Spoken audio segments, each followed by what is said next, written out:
Ayuha nasu ibadallah, jambo liko wazi kwa waislamu wengi wenye akili timamu, wenye kujua mambo, kwamba dharau imekuwa kubwa kwenye elimu ya dini. Chukua mifano michache. Wewe tizama uwekezaji wa rasilimali watu kwenye hii elimu ya dini, kadhalika uwekezaji wa miundombinu yake. Watu wangapi katika waislamu wamewaandaa vijana wao na watoto wao kwa ajili ya kusoma hii dini ya Allah, ili waje kuisimamia na kuitetea?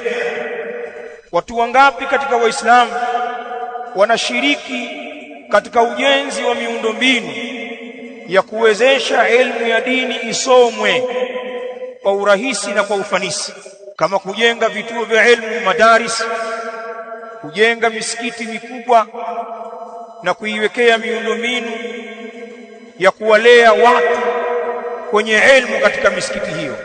Watu wangapi wanashiriki kwenye khairi hizi? Kila mmoja ni shahidi wa nafsi yake. Hili jambo ni msiba mkubwa kwetu. Watu wengi katika Uislamu tumeruzukiwa watoto wa kike na wa kiume. Kila mmoja ajiulize, ana mtoto gani wa kwake? Usiniambie watoto wa kuwaokota mtaani waliokosa walezi. Kaangalia msikitini pale, kuna kijana na shangaa hana mwelekeo, na pengine alifeli skuli huko, hana akili.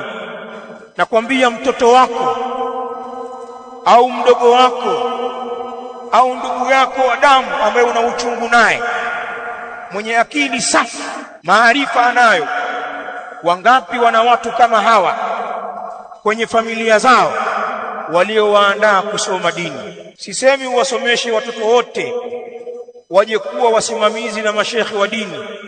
Kama utaliweza hilo ni kheri. Nazungumzia hata mmoja ambaye umemwandaa kwa ajili hiyo.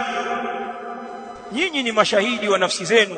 Lau mnamuogopa Allah na mkaacha uongo wa kuziongopea nafsi zenu, hamjawaandaa watoto hao.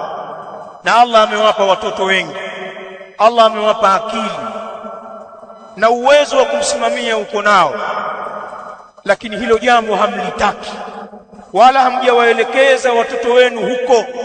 Na kama mnawapeleka katika mafunzo ya kidini, ni ile geresha ya utoto tu, wakajue alifu be, wakifika darasa la 4, darasa la 7, form 1, form 2, hatuwaoni tena. Hakuna mpango wa kuwaandaa watu wetu kwenye familia zetu kwa ajili ya kushika majukumu ya dini. Hatuna mpango huo. Na watu wengine mughafalun wanaichezea dini pia, kwa kuwa kwenye dunia hawafanyi hivyo. Pana watu walijaribu kuandaa baadhi ya vijana wao, wakaanza kuwasomesha dini huku na kule, lakini haikuwa riziki. Wale vijana wamekengeuka, hawakufuata ule utaratibu, na mzee kafanya juhudi.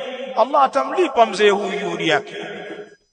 Toka alipofeli kwa kijana mmoja au vijana wawili, akaamua kususa kwamba sasa basi sisomeshi tena dini. Ukimwambia kwa nini? Fulani nilimsomesha, kiko wapi? Fulani nilimsomesha, kiko wapi?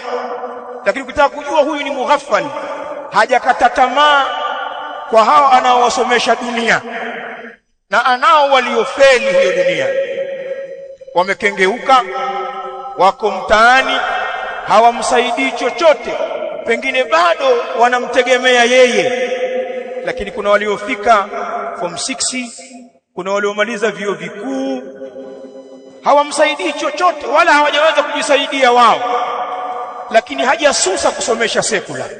Bado wadogo zao anawapeleka skuli, tena anaongeza bidii.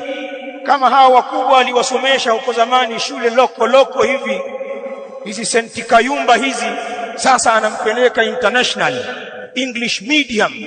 Hawa wadogo wanakwenda shule za viwango.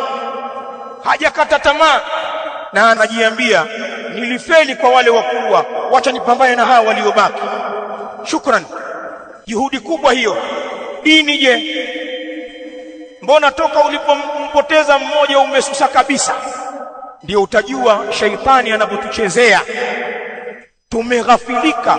Kwa hivyo hana kijana wake yoyote mwenye kusoma dini kwa ajili ya kuja kuupambania Uislamu.